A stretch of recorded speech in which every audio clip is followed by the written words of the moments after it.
Hey everybody, welcome back to Sergeant's Talk TV. I'm Big Mike. Normal size Jason. Hey guys, we got some information for you tonight. We're going to start off first with the ladies, the veterans, and something new that came out for them.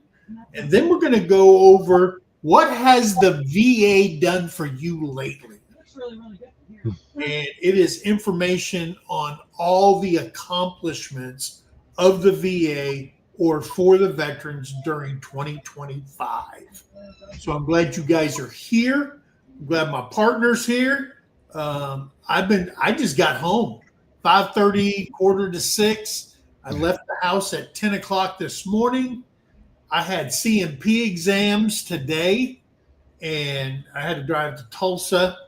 It's a little over 2 hours to this doctor's office from our house, 2 hours back. And then I was in her office I got there around 12:30, and I was filling, like you go there, fill out all this paperwork, and I filled all the paperwork. I hadn't even finished it. And they called me back there, and I guess they called me back. It was like 12:45, and I didn't get out of there till 3:30.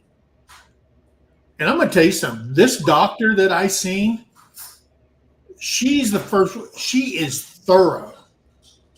And she sat there and said, why are they making you go through this? Now, granted, this is the Lotus QTC contracted doctor. Okay. Paul entered the studio. I'm seeing them now. Paul! Good evening. See, Paul and I cannot go a week without seeing each other. No. I mean, gets upset. It's kind of rude. You put him in a rhythm to have to be able to come up and talk with you, twice a week, and then you had to have, junky interwebs that wants to go out all the time. Yeah. Well, I had to wait all day yesterday to see the government. They didn't show up. Oh, wow. But Paul is a veteran. He is a veteran of the British Army. So welcome in, and thank you for your service, brother. Thank you, and I thank the Americans, veterans, every day. And today was just, she goes, why aren't you already rated for your shoulders? And I go, I don't know. That's why I'm here. She goes, no, it's all through your records. All right. She goes, how many dislocated shoulders does one person need that they missed it all? And I said, well, I know we talked about it at my retirement physical. And then she goes to the knees, and she goes, because she's the first doctor before I got there that had gone through all of my medical records, and she wrote all her notes. And she goes, your knees, holy smokes. She goes, they're in here like 12 or 13 times where you had to go seek medical attention for your knees. She goes, and by the way, how many times have you had shin splints? All that affects the knee, the ankles, the feet. And I said, I don't know. She goes, well, you went to the doctor 12 times in your career. How many times did you really have shin splints? I said, I don't know, a lot. And she goes, and why didn't you go each time? She goes, oh, don't tell me. You were in a leadership position and you didn't want to go on profile. I said, yeah. She goes, I see you guys all the time. She goes, if you knew back then what you do now, how thick do you think your medical records would be? I said, probably 3 times as thick.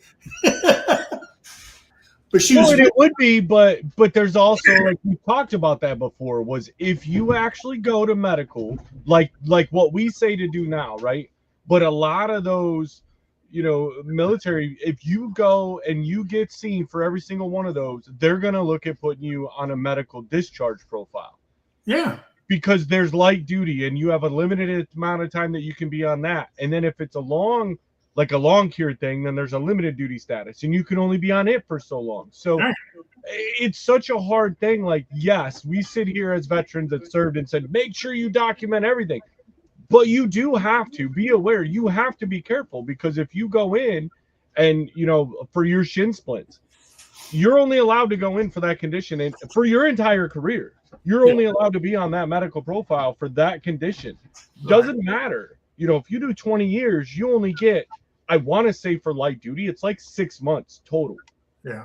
For that specific condition combined out of that, however. And if you go a lot, then you're abusing medical sick call. Yeah.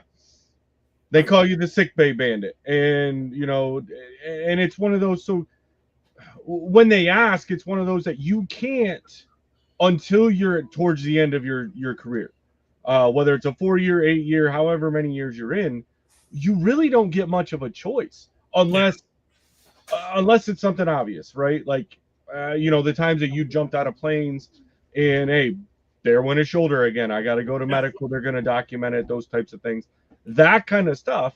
Then fine. Yes, you have to go in there. But for all that other stuff, you can't, because they asked me the same questions when I went in. They're like, how long's your back been bad? And I'm like, 10 or 15 years. They're like, wait a minute, you just got out. And I'm like, yeah. And I did go and got seen when it first started.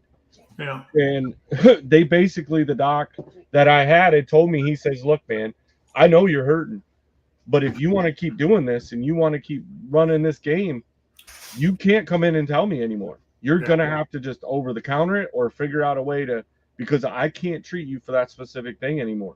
Like, you're going to hit the limit. Then they're going to medically separate you. Yeah. And if you're trying to get a career, you can't do that. How many times do you see people in the Jesus scandal? Yeah. And how many, you as a leader, you don't want to be walking around in tennis shoes or a Jesus slipper or something like that they give you, that blue with a wooden bottom looking thing with padding on it, and you look like, so. Well, and look, warrior. Look how many times when you became leadership, right? How you abuse your body more than you would if you would have just been a regular troop, only because you still need to outperform those troops. Yeah. Those kids that are 5, 10, sometimes if you've been in long enough, even 20 years younger than you, you've got to try to outperform them. That's your job. Your leadership. You have to lead by example. Yeah. And how do you do that? You just thrash the crap out of your body and pay for it later. Like, it's the only choice that we have. And then she goes, when you had surgery on your shoulder the first time, in his notes, it says when he went in there to look at your rotator cuff had healed separate from each other because it's supposed to be connected. And when you rip it, they got to come in and they got to surgically overlap them, pin them back into your bone, and they'll grow back together. But in my case, she said, yours had split and they had healed separately. So it was like a V inside my shoulder, but each side had healed.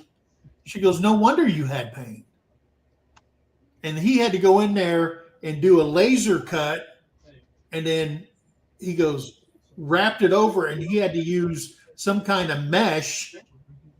And it shows up in my x-rays, a mesh to hold those two things together. She goes, oh my dear Lord.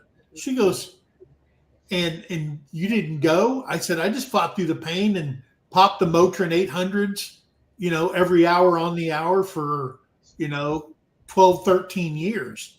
She goes, how's your liver and your kidney? I said, they say they're fine. I don't know. She goes, yeah, that should have tore them up. I said, well, it is what it is. And you just can't ride the profile wagon your whole career. Yeah. And I think that's why, like, I kind of brought that up, was I think that there's a lot of people with that misnomer of, well, if you were hurt, why didn't you go in there? Yeah. Okay. for the same reason that when, we can't just call in on the phone and be like, hey, I'm sick and not going to work that day. Yeah. You're going to carry your butt in and then go to medical and take the chance of getting everybody else sick, but they're going to physically see you sick. Like, you're not just going to make a phone call or send an email or a text or anything like that. You're going to go in. You're going to get seen. And I told her, I said, it's not like being a GS civilian. She goes, what do you mean? I said, they go in there. I said, we had people that has been on a profile for 20 freaking years.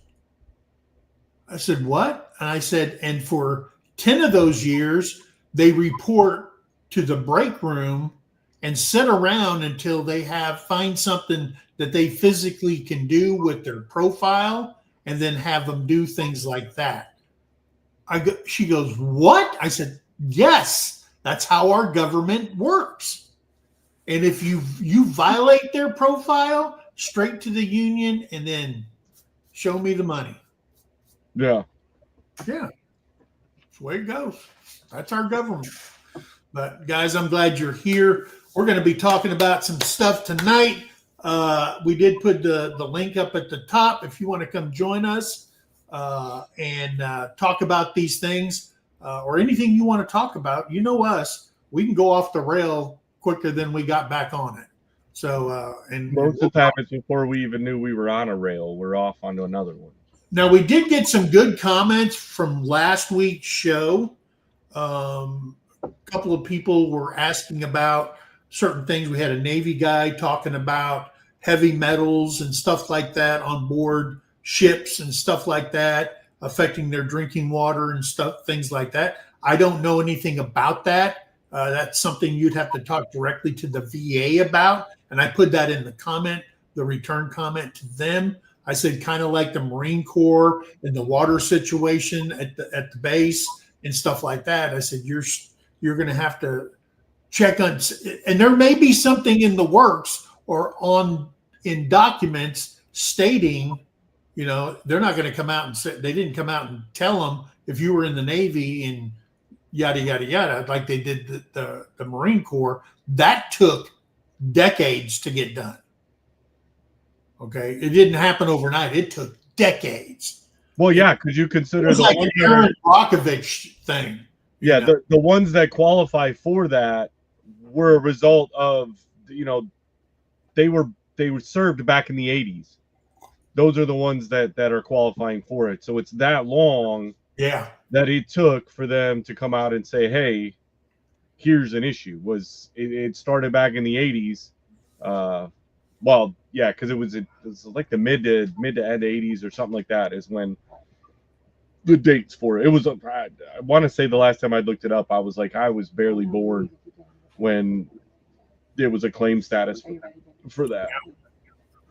And to give everybody a heads up, next week, we're going to be talking about some big things coming down the pike in 2026. All right. Some big changes, good, but some big changes in the way they're going to address certain programs and stuff like that. And I think that between Hegseth and Collins, they've been having meetings together on how to improve the quality of life and life after your days as a warrior. Okay. When you go on to the retirement roles or the VA roles, how they can better suit the veterans, meaning let's get rid of all the dumb shit. Okay. Yeah. They're looking at programs and they're going, that is the stupidest thing I've ever seen. We need to change it. And that's what they're doing. So we're going to talk about that next week, guys. Yeah. Some good information too. Real quick, I want to jump on. I seen Gary. He's probably already off. Belt Loop, he was on. I know we were going to say hi to everybody, but I was down at the bottom of the comments and he couldn't stay very long. So Gary, if you are still hanging around, appreciate you in here. He must be on duty. And yeah, he said something about having an investigation take whole lot longer. And Paul is asking, because our nice reminders, it's after 2 a.m. there. Oh, yeah. So he's not going to be on very long. Okay. Are you and Terry going to be going live tomorrow? Yes.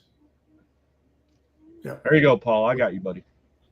So want to say hello to some people in the chat. There's Robin Nest. Is that Annabore? That is Annabore or Good Enough Homestead or now Robin Nest. Oh, wow. She's a busy gal. She is. Right. There's Ricky Smith from Veterans Landing, not too far from here, pretty much a neighbor. There is Brian and Brenda Hulk and our good friend Cullen. What's up, Cullen? He's our man right there, Cullen. There's Mr. Leonard Mountain Homestead. Sup, Chris? Sup? Oh, man. Let's see who we got. Judy Herman. Always good to see you in here, Judy. Appreciate you. There's Debbie Droth. Welcome in. Yeah, Roadkill Ron. Always good seeing you in here, brother. Glad you can make it. And there is our favorite female MP, Denise McDonald, out in Cali. Going back to Cali. Cali. Did you sing that when you had to be stationed back out there? I didn't sing it. I was just so ready to get out there that I was tired of the East Coast. Not that I was excited about going to see the desert, but you know, the personnel that run a unit make the difference. So I think he's saying that about Paul. I'm pretty sure as soon as he came up. Look, right now all we got is like, look, I wonder if I switch. Hold on, let's do this. There. He always gives us that, like, what is it, that Wilson, but the Uncle Fester version of Wilson. Oh, man. Paul Honeyman, of course, is in here. We're glad he came in.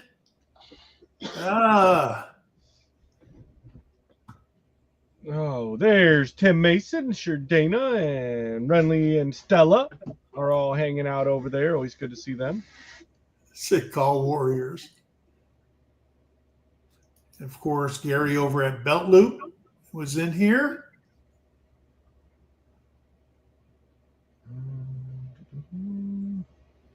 Yes. Oh, I see Bodie made it in. Liberty Yeah, Lair. Liberty Lair.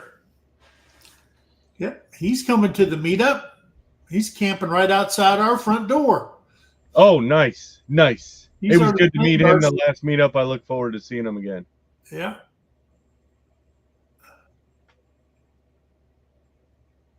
And you know what? Here's the thing with White Rock guys. They may not ask for it, but it seems like their trailer is the after hours, before hours, any time of the day party zone. Okay. That's the party zone. All right. And here's what you guys need to do. You need to change those white lights to blue lights. Try to find you some blue lights so everybody know that's the blue light area. That's where adult conversation happens and adult beverages are served. Although you have to bring your own beverages. Right. Although I will say that everybody, like at the last meetup, everybody was good about that. I mean, we somehow managed bringing home like more food than we brought. Yeah.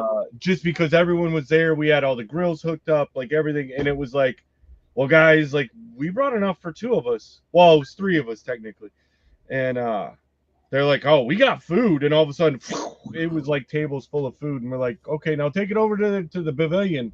That's supposed to be, but. And there's Tara talking about Paul. Right? Oh, she definitely was. That handsome man. Mm. What are you doing, handsome man? Remember that on Tombstone? He's my handsome man. Cheating on Paul right in front of him. That's just rude. Yeah, cheating on Paul. I'm used to it. Terry does it every week. Oh, I think he likes his bald head more Throw because down a shave good it. time. Woot, woot. Yeah. Yeah. What is it? Bagel biscuits and bagels? What is it? Bagels and crayons. Yeah. Crinkles. And Yeah. Jenna gets the birthday cake. All right, we got 17 people in here. I'm glad you're here. Make sure you hit that thumbs up for me, guys. You missed it, Mike. What's that? You missed it. What's that? 2026. The English are invading to reclaim the territories. Oh, you guys, yeah, you might be doing it up in Canada, but you ain't doing it over here. We've learned to shoot better. And that's probably one of the reasons for the Second Amendment, just in case y'all pulled that shit. Yeah. Yeah. All right. Hey, so tonight we're going to be talking about a big step for women, veterans, healthcare, and some accomplishments that the VA's made during the first year of President Trump and Hegseth, the Secretary of War, and Secretary Collins over at the VA. So, guys, I'm going to tell you something. You're going to go, boom. How can this team do it all in just less than a year? When we could, yeah, that's a bullet. That's a bullet that a German soldier delivered to Paul, and he doesn't get disability for it. At least I wasn't like my grandfather. Yeah. He got shot in the back by his own. Oh shit. Oh, dang. Yeah. Yeah. He got picked off the battlefield with 7.303 through his arse.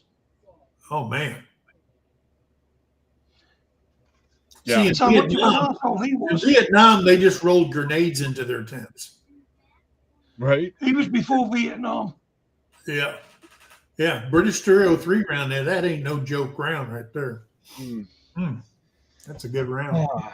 So, yeah, Anyway, the Department of Veterans Affairs today announced that women veterans can now schedule appointments directly with VA gynecology providers without a referral from a primary care.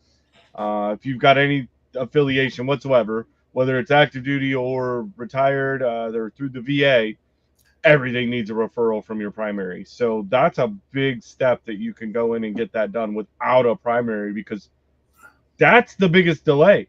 It'll take you 6 months to see your primary to get in when the clinic. So, and what they're saying is you pick up the phone, you dial the clinic directly, and you sit there and say, "Hey, I need an appointment." They give you an appointment. Your primary care has to send it in, has to get it approved, they have to make the phone call to you. They have to set up, hey, what days are good for you, blah, blah, blah. All this bull crap. So they're cutting to the chase on a gynecologist, something that women need, and they can't refuse you. Okay? Good. yeah.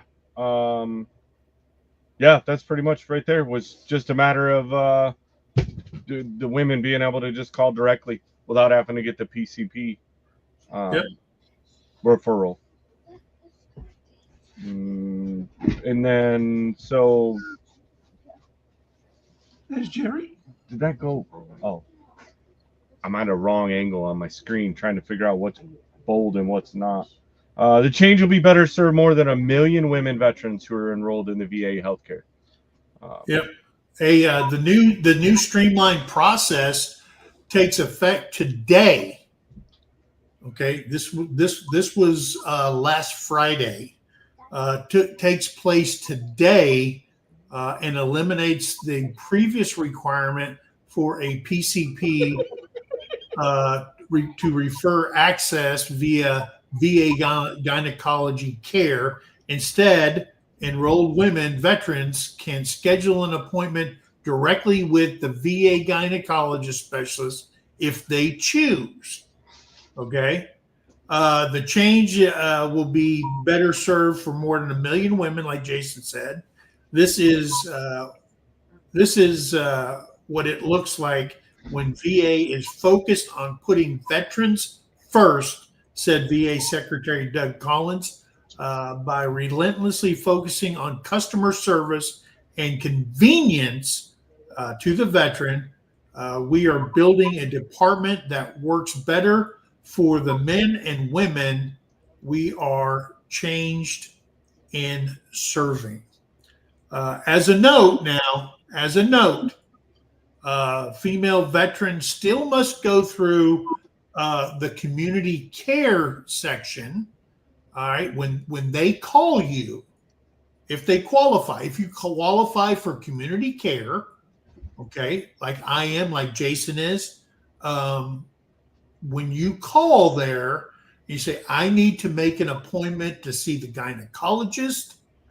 I am on community care, and I have a gynecologist here in the community that would accept it, or whatever the case is.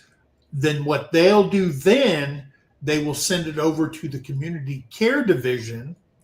Community care will then call you and ask you, do you have a provider in mind? And you give them their name, their phone number, all that stuff, who you want to see or who you've been seeing or whatever. And then, because you may be seeing them under TRICARE or whatever. And then community care sets that up at no cost to you, period, no matter what they charge.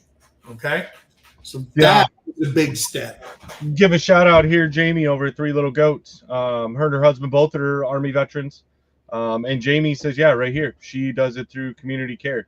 Provided local for them right through there. So good to see you in. Glad you guys could be in, Jamie.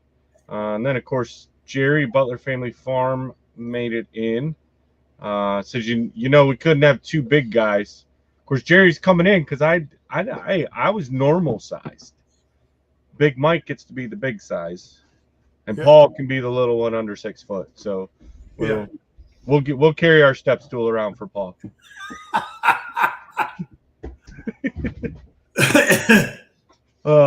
All right, so today's announcement is the latest in a long list of VA accomplishments during the second Trump administration. So yeah, that was the big thing with the women's healthcare stuff, guys, was them being able to call. I imagine there's going to be a lot more other female specific medical doctors and facilities and procedures and stuff that are going to come through, because kind of like Mike was saying, was, you know, it's pretty amazing getting some new administration in there that really, they're not asking questions. They're basically just doing what the military does. And they're kicking ass, taking names, and they're like, okay, better to ask for forgiveness and permission, but we're doing it. We're tired of making empty promises to those that give us the ability to make these empty promises. So we're going to perform some action. And it's absolutely amazing. I know we talked about it early on, right, with Doug Collins and all the stuff that he wanted to do, and then him kind of getting in there and realizing, wait a minute, there's a whole lot of crap I got to go through. And the nice thing is there's been a lot of videos showing him and Trump and Hegseth all together in the same cabinet with all the people that need the powers to be, and they're making decisions together to either circumvent the system, but more or less is getting rid of all the red tape and all the BS. And that lovely thing we all know that I love, and the bureaucracy of it all. So what's Jamie say? Yeah, her community care PCP does all of her specialty referrals to include the mammograms through the VA. Nice. Oh, Jerry fixed it. Big Mike, normal Jason, small Paul. Oh, there's Jay Oliver coming in. Hey, Jay. How you doing? So, but yeah, so let's move on. Like I said, we're moving on to the long list of things in 2025. that they've been able to do. So the backlog of veterans waiting for VA benefits is down 57% under the second Trump administration, after increasing 24% during the Biden. Yeah.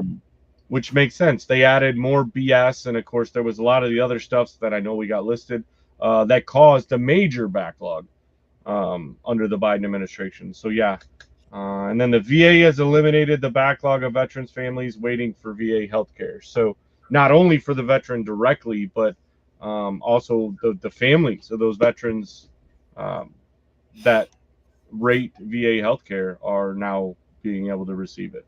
Yep. The VA is processing record number of disability claims, reaching an all-time high, all-time fiscal year high of 3 million claims processed as of September 30th. Gosh, I'm telling you. And besides that, if it's clearly stated in your medical records, you don't need a CNP exam no more. If it's written out that it says in there, you had surgery on your knee before, you had to do a claim, you had to do this, you had to do that. And now they're saying, hey, a doctor's already said he had surgery on his knee. We got to give him, we got to rate him. You don't have to go through the CNP exam. Okay. Whatever, you got shot in the back or in the butt, and now you got back problems or butt problems or whatever. You don't have to go through all that crap no more, literally. All right. So that is what we're talking about. Getting rid of the dumb stuff. Okay. VA has opened 20 new healthcare clinics across the nation since January 20th. All right. I hope they're looking at Oklahoma, because we got guys going to my little clinic that come all the way up from the Texas border for their health care. That's a heck of a drive. I mean, here's what they need to do.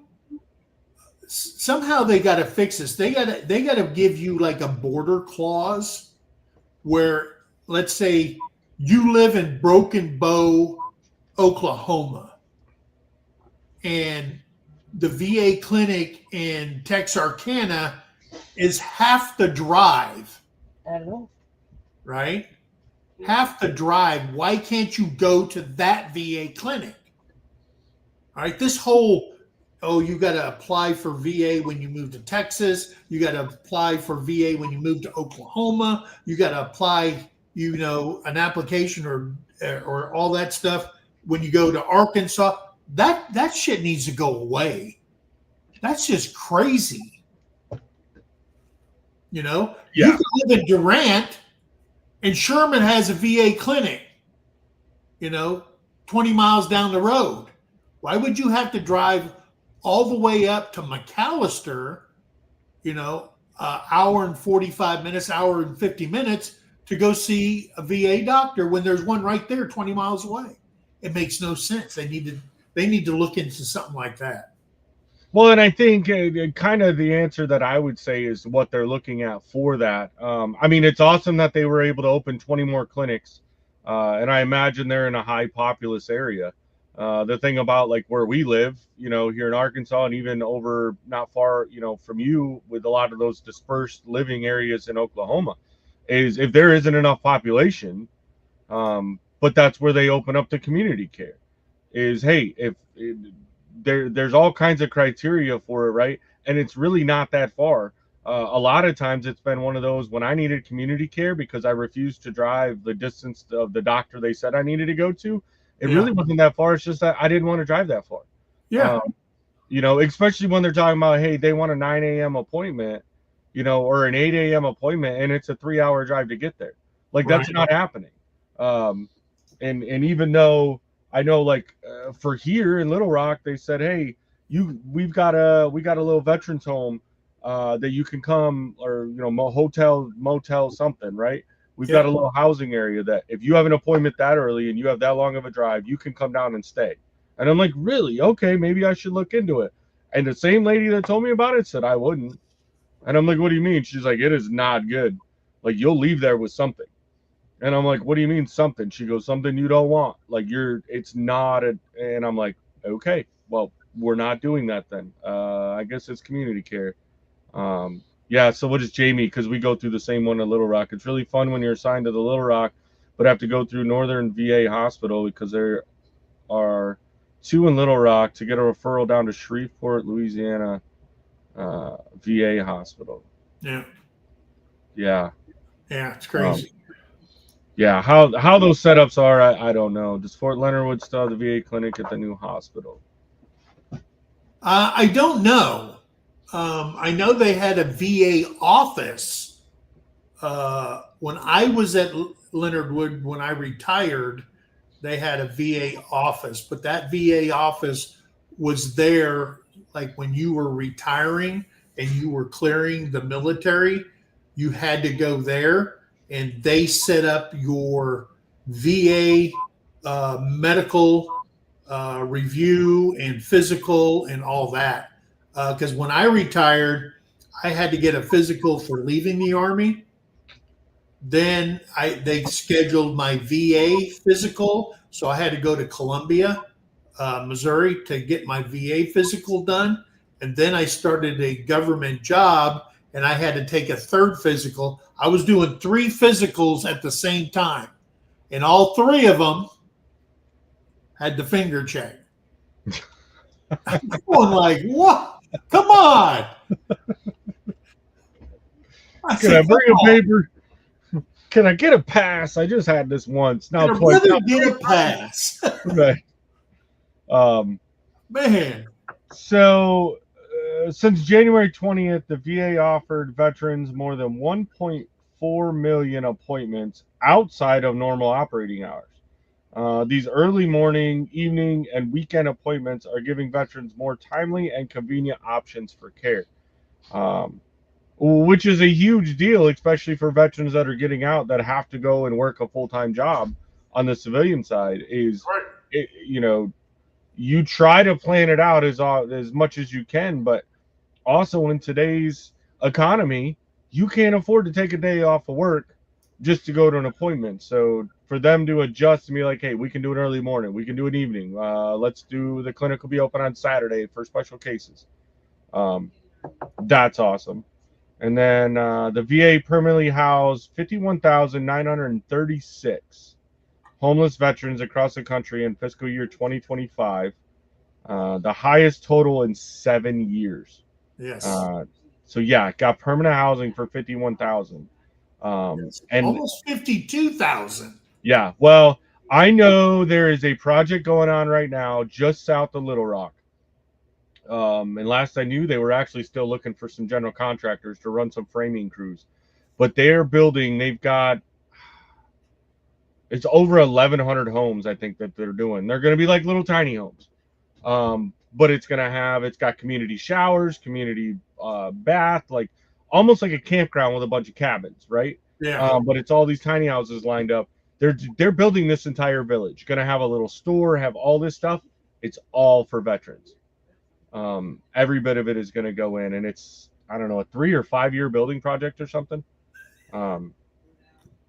going on down there. So yeah, getting some of this money is going to be awesome.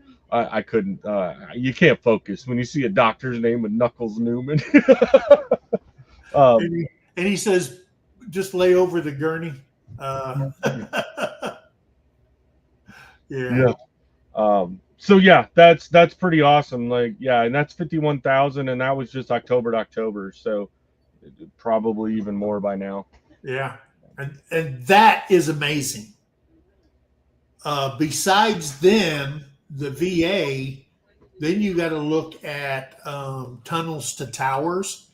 Tunnels to Towers just not too long ago purchased a hotel that went out of business, and they sent the contractors in there and turned the it was like a like a red roof suite type thing, have kitchens and a separate bedroom and stuff like that. And they went in there and they turned that into to help homeless veterans and to house them. It was like 300 and something rooms, and they're looking at other places to do the same thing. But that was out in California. They had a ribbon cutting on that, and they already had a list of homeless veterans that they were going. All the rooms were taken, and they were fully furnished. Oh, nice. Refrigerators full, cabinets were full, with food and everything. They did the whole bath towel. Everything was in there. They had a washer and a laundry room on each floor. It's phenomenal what Tunnels to Tower does for the disabled, first responders and veterans, and what they do for the homeless. It's just awesome. Yeah. Wrong mouse. You will never. Hard when they look the same now. I don't think I would forget his name either if that was his name. Right. No, when I went to the VA, there was a doctor working in the VA, and he was working off student loans that the government had given him to get him through medical school and college and all that stuff. And he was working at the Columbia VA. And I went in there for a prostate exam, part of the physical. And I had this cute little doctor. She couldn't have been 4 foot tall if she was. And she put on the rubber glove and she goes, and I thought she was mining for gold back there. She says, you're too big of a guy. Hang on, I need to go get somebody. And she walks out the room, and I'm sitting there. They put that jelly crap on your bing hole.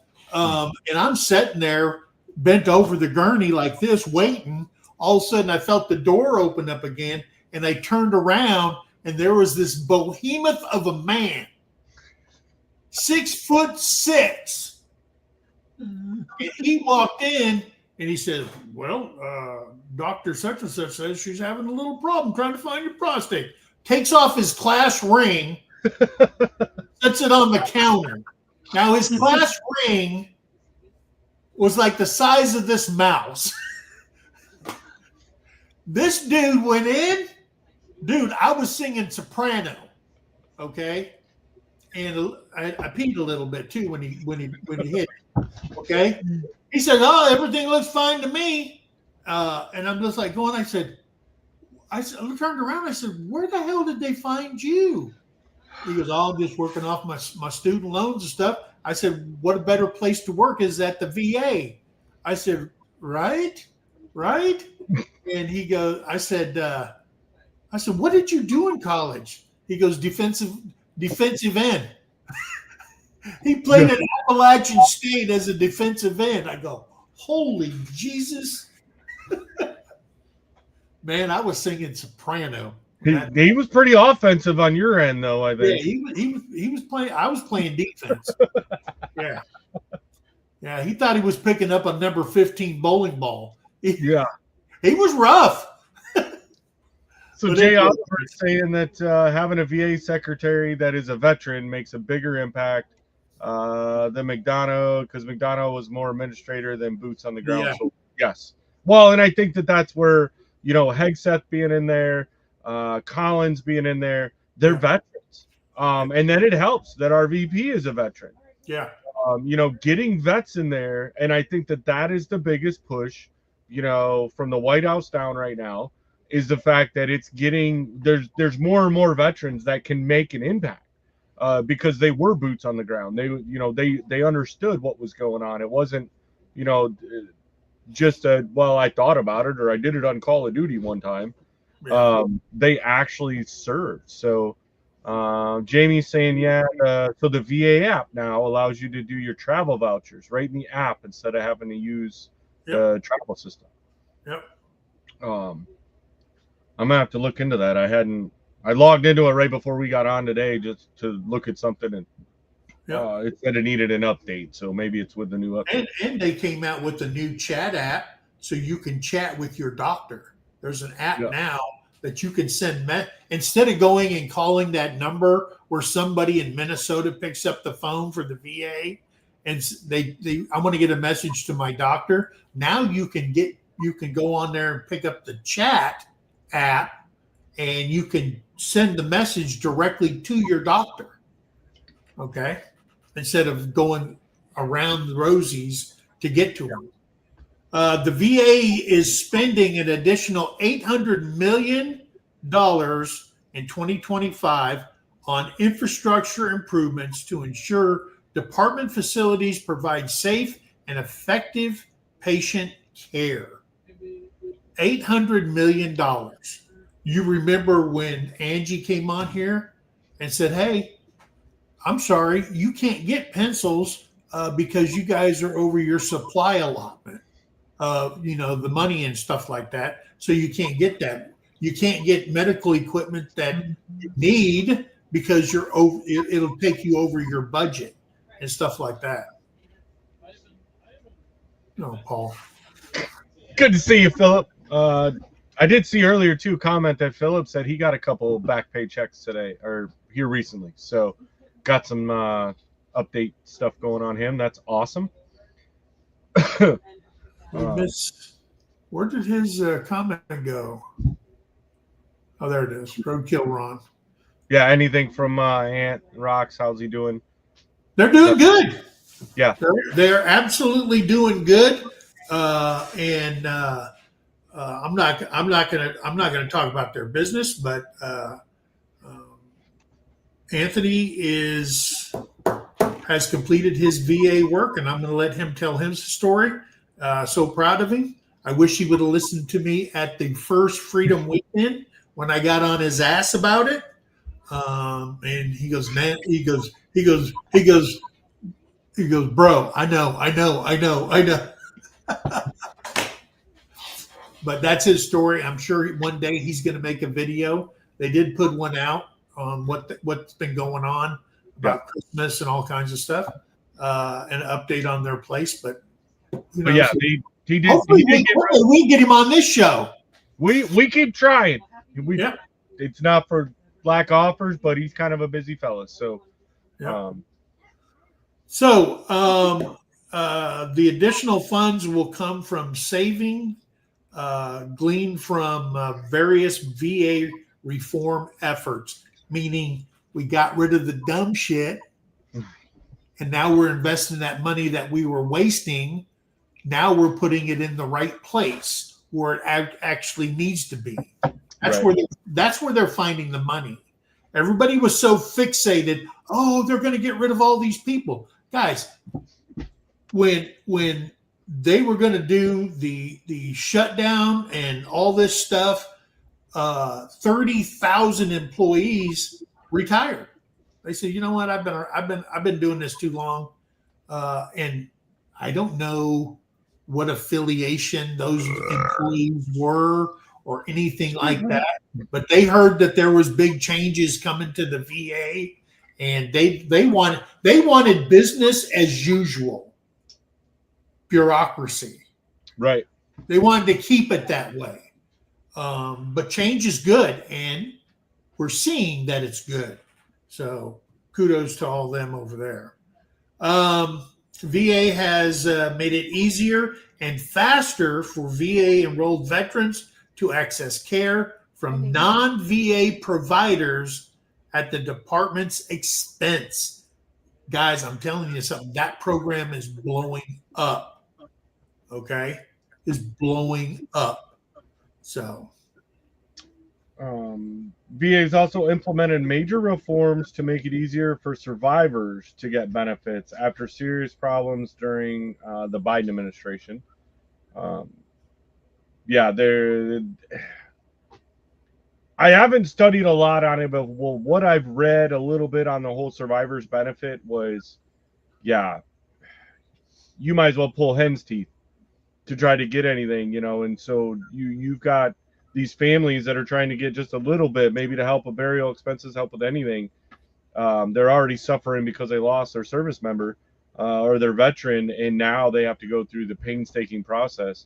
So they've definitely made that a lot more streamlined, a lot less crap, right? Cutting the fat. VA is accelerating the deployment of its integrated electronic health record system after the program was nearly dormant for almost 2 years under the Biden administration. Yeah. And that's kind of what we were talking about a little bit earlier. Mike had talked about with it being, it's a national registry, right? So it doesn't matter what state you're in. Like I've done it. I personally have done it. Been traveling out of town. Hey, ran out of meds, got sick, whatever. I went to an out-of-state VA. There's a little bit of them having to do some keyboard stuff. There's not a lot of, I'm hoping that the training is better now. Last time I dealt with this was probably 4 years ago. And it was a little difficult then, but you're in the system. So no matter where you're at, like if you can get to a VA clinic, it doesn't matter where your home clinic is. If you're out traveling, you're doing whatever, you just go into a clinic. And they can get all of your information in there. And I'm hoping that the training is a little more up to date for them now. Because I know when I did it, like I said, it was probably 4 or 5 years ago. They were kind of lost in the sauce. Had to make some phone calls, try to figure out, well, we've never had a transient. What do we do about it? But definitely putting an upgrade on that system, considering the last administration just let it sit for like 2 years and did nothing with it because, well, quite frankly, they personally didn't make money off it. So why would they? One of the benefits of that, the system itself, like I said in the beginning, I had CMP exams this last week or so. And now the people that are contracted by Lotus QTC or Leidos or whatever they're called, QTC and OptiServe, once they're cleared, they have direct access to that system and they can now pool, electronically pool all your medical records. They put your information in there and it pulls it from every military medical facility because everybody's digitized now. And they pull all that information. Like I said, I went in there and she already had her crib notes on everything she was checking me for. All she did, I said, well, you read all of it? She goes, no. I had your records. I Googled shoulder. Everywhere the word shoulder came up, I had a copy of it. Everywhere knees came up, I had a copy of it. I said, why didn't they do that before? They said, they don't have this new system, she was telling me, back when I retired 25 years ago. Now they can just pull it. And that's when she said, hey, it's blank here between 2000 and 2002. There's no medical records whatsoever. And I had to tell her why. And I said, well, if I tell you, I'd have to kill you. But those go to the Department of Defense and those are blocked. So I can't use them. So if something would have happened to me inside there, I would probably have to request, a redacted copy or whatever, and they would send it to me or a certified copy to wherever I wanted it to go to. She goes, oh, okay. Well, that's the end of that conversation. So, let's see. VA partnered with the Centers for Medicare and Medicaid Services to identify and recover $106 million in duplicate billing. The VA didn't know. They were, send it out. Okay. Now it went under scrutiny and now they're changing the system. All right. when you go see a doctor, you will get one of these once you've seen a doctor, and it is the bill that the VA pays, and it tells them, hey, you billed us for $140 for reading an x-ray. Okay. We're only approving $8.39. Non-covered $131.61. And it says this payment is in full for services rendered out of network provider shall not balance bill to veteran. And that's in the law. They said what you did under Medicare is only worth $8.39. Okay? To tell him he's got arthritis. And you wanted that. So that's how they're changing things.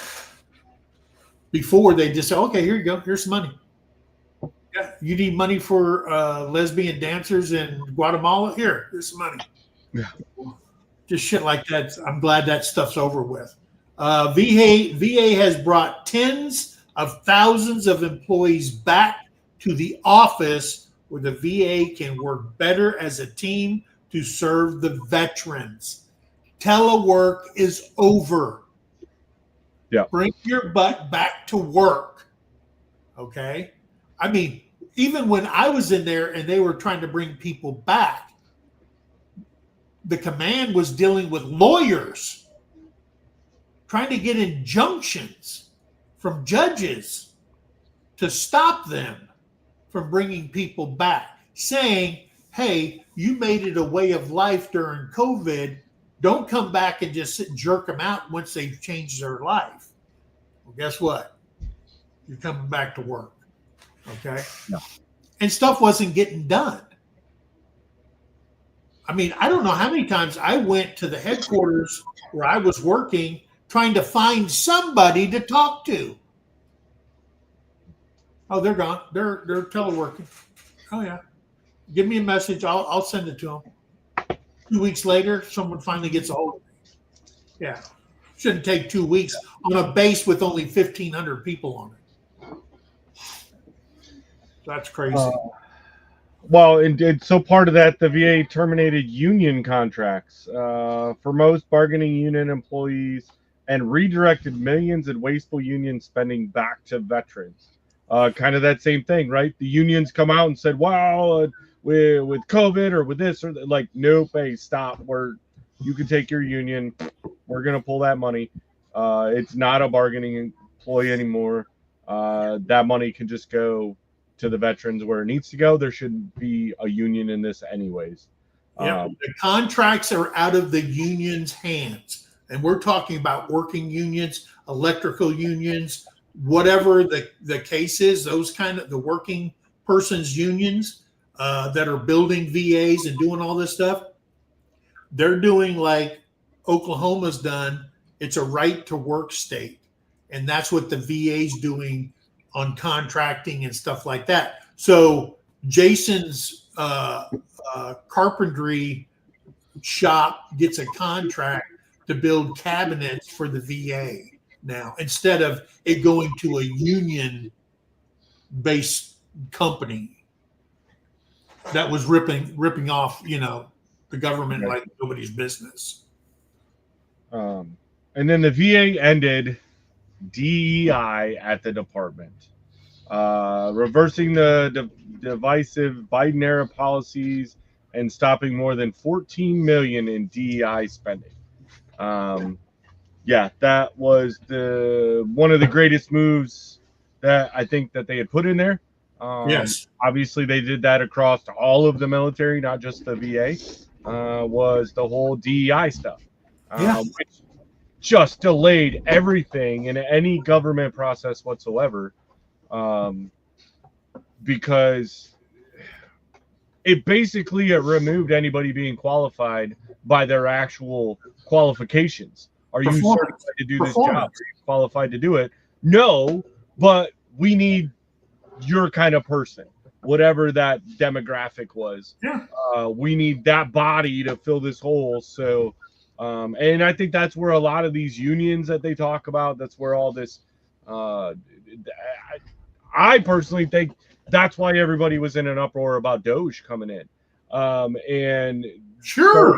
do all that checks, right? Was because all these made up fairy tale jobs from these fairy individuals that said, oh, well, we need to be in fairyland all the day. You know, my mom told me I could be a princess. Well, sorry, you got to. They lied to you. They lied to you. You are not going to be a princess. You're not going to be that person that you have been told your whole life you're going to be. You're going to be what you made it to be. Yeah. And getting rid of DEI and all of it all the way around has made it where now you're going to get promoted. You're going to get your job. You're going to get paid based on the merit of what you do. Yeah. Not just because your skin color's the right or your what you want to believe your sexual orientation is or any of the other craziness that came out of DEI and shut it down, because at least 5 of these right here are all they were obviously implemented in the Biden era, but they were all things that were driven off DEI stuff. And they've all been proven to be wasteful funds that have allowed people to sit there and where was it? Who was it? Yeah, right here. So Byron's talking about, they had a phone call and the gal was babysitting their kids, in the background because they're not at work. They're working from home. Yeah. Well, then be a babysitter, but don't try to handle telecommunications. Just not the answer to go with on that one. So, but it's clear when they stopped 14 million and that's spending towards that stuff. And that's just the VA. Right. Oh gosh. And that's probably like pennies on the dollar compared to what it was on the rest of the government system. Yeah. Hey, and finally, the VA is phasing out treatment for gender dysphoria. Frankly, this common sense reform should have been gone years ago, says the Secretary of the VA. It's done. It's over with. No more dudes in dresses, guys. As Pete has said it so brilliantly. No more dudes in dresses. We're done with that stuff. It's over with. Show up to work in the uniform you're supposed to wear and do your job. We don't care. We don't care either way your little phobias or your little issues and stuff like. We don't care. That's your issue. It's not the VA's issue. It's not the Department of Defense issue. That's your issue.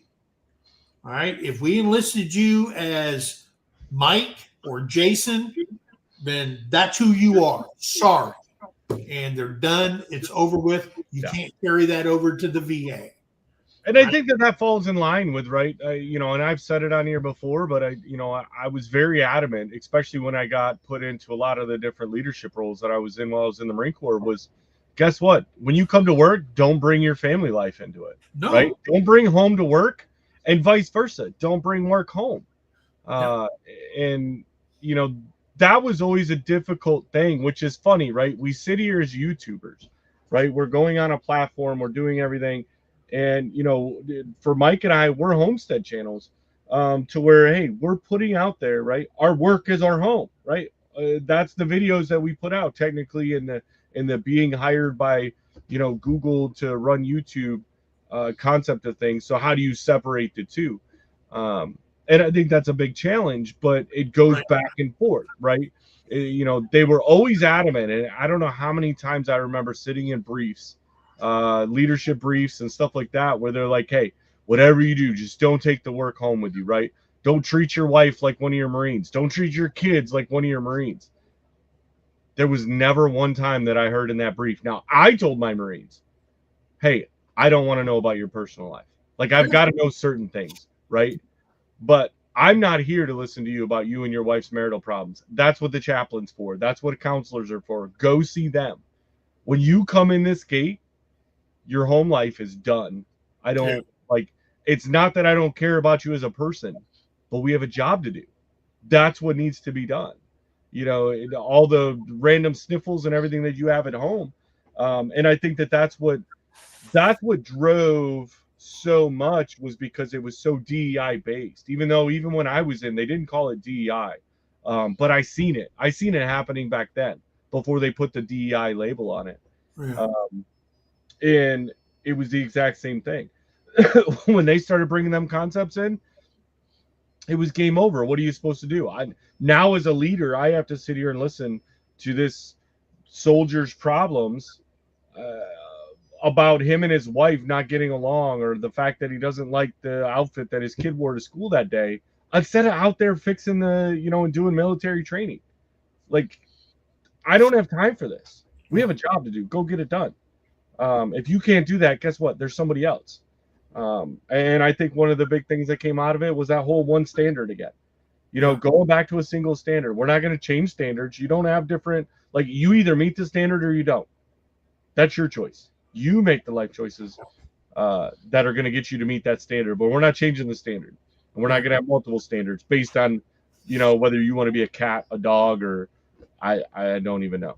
Yeah, because for too many years, it was, come on, Sergeant Jason, you need to show more empathy. All right. You need to show a more caring attitude towards your troops. You need to. Yeah. No, they're here to work, serve their country, train, and learn to kill our enemies. That's their whole job in life. Right. As a soldier, that is your job. And you train from boot camp until either the day you die or until you retire or you get out. That is your job. Okay? Now, you can say, okay, that's only in the military world.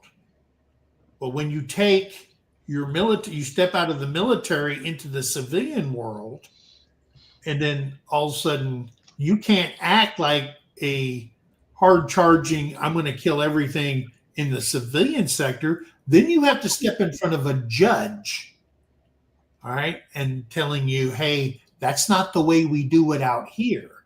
Because guess what? They're still woke. There's still a lot of woke people out there. Okay. So I'm going to just tell you guys, the VA has made some taken major steps to improve the VA, get rid of dumb stuff, get rid of dumb spending, and put that money back into the veteran. Okay. And that's what it's all about. How many veterans could they serve with $14 million? Okay. Hell, VA clinics, 14 million is like a month's worth of operating costs, not payroll, but operating cost of a hospital or more. Okay. But they're stopping that, taking people out of their job to sit in front of a computer and listen to the garbage that they want you to learn. Okay. And act that way. Okay. So I highlighted this comment a minute because I think that this is going to bring up a really good episode, actually, with Paul. Is so many people don't understand. We've talked about it here. You hear it all everywhere else, right? Everyone, bitches, moans, and complains about the U.S. and they don't do this and they don't do that, and this is a horrible country. Well, then leave and go to another one. You ain't gonna find a better one, right? And we sit here, right? We have Paul, who served in his military, through multiple generations of serving in there, and yet, are you getting a third of the care that we get over here, Paul? Nope. You get the care everybody else gets. No. You gotta fight with the civilian doctors. You go through that avenue. You don't have a VA to turn to and say, "Take care of me." Nope. Yeah. I've got the NHS, thank God. Yeah. Yeah. I've got the So, National Health Service.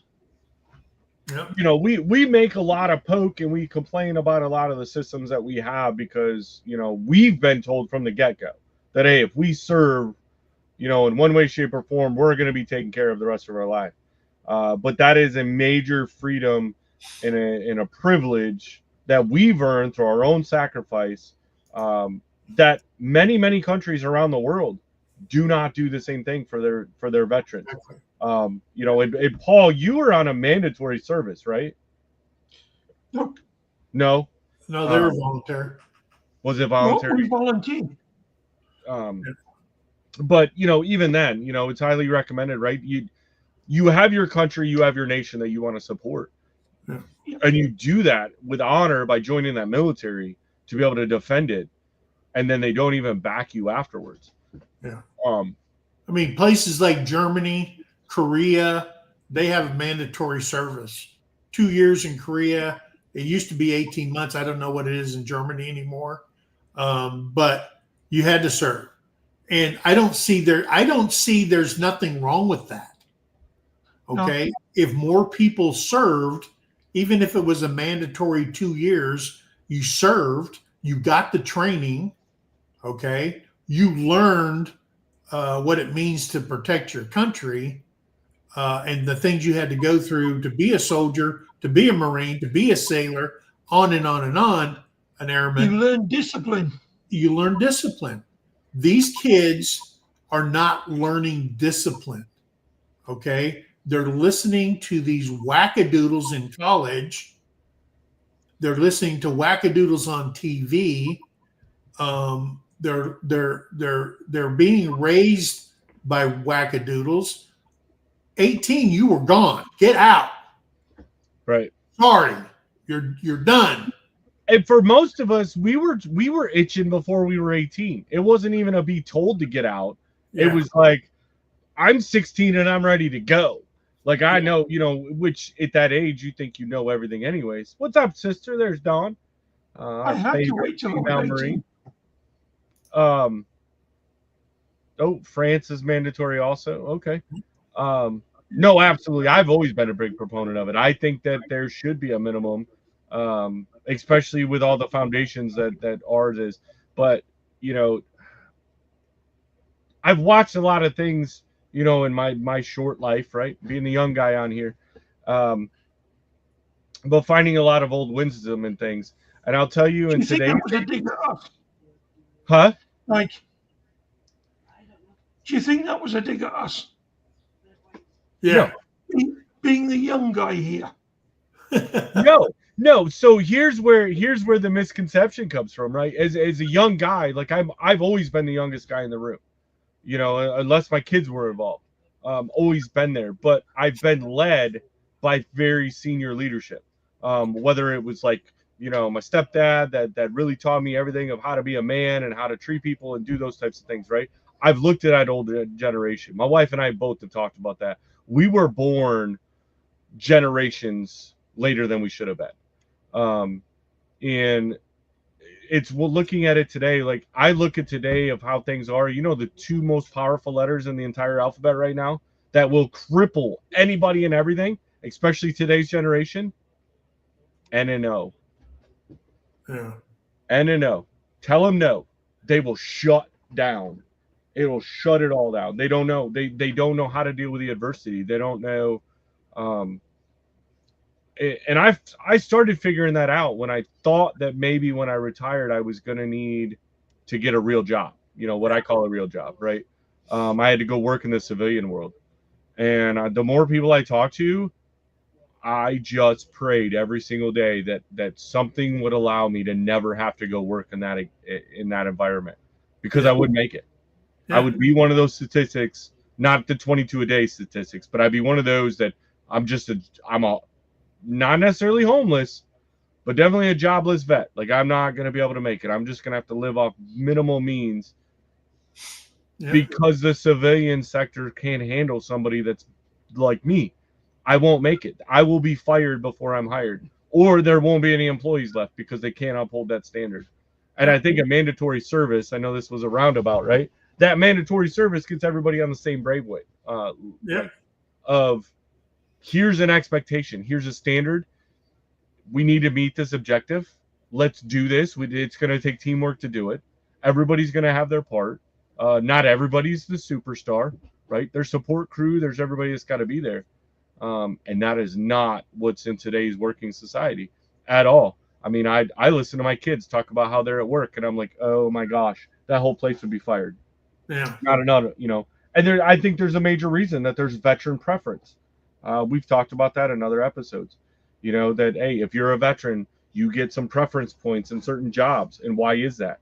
Because they know you have that discipline already. Whether you utilize it or not, because I know a lot of veterans that are definitely a POS, right? They ain't worth nothing. Yeah. But there's more that are. And it's still instilled in them, even if they don't know how to use it right. Exactly. All right. Hey, so that's what we got for you guys tonight. I'm glad you came in. Remember, tomorrow night, Terry and I go live at MT Homestead. Come join us for that. On Thursday at 6, White Rock goes live. And that is called what? Something Hangout? Homestead Hangout. Homestead Hangout. And on Friday, Paul and I will be live. And I want to find out what you hate. What I hate. Paul, you hate a lot of things, but we're going to find out what you hate. I want to know what you hate. And that's the subject for Friday morning talk with Mike and Paul, 8:30 in the a.m. Central Standard Time. We didn't have one Monday. Both of us had appointments. My internet went down on Monday and I had a virtual meeting for a CNP exam, but my internet went down. Now I have it Friday in the afternoon, so it doesn't affect morning talk with Mike and Paul. So guys, next week we got things we're going to talk about to look forward to. All right, in 2026. Okay, they've already put out a list of stuff that's going to happen. Okay, and we're going to share that with you. Hey, by the way, the 31st is coming around for you VA people. That's payday this year. It's going to be So the 31st, not on the 1st or the 2nd, because that's a weekend holiday. So you get paid on the 31st. Enjoy that, and your little 2.8% pay raise comes in that too. So anyway, guys, thanks for coming in. Remember, be kind to one another. Help somebody in need, and always think of that. Guys, we love you. God bless you, and we'll see you on the next one. Bye, guys. Bye now. Get out of here. Good night.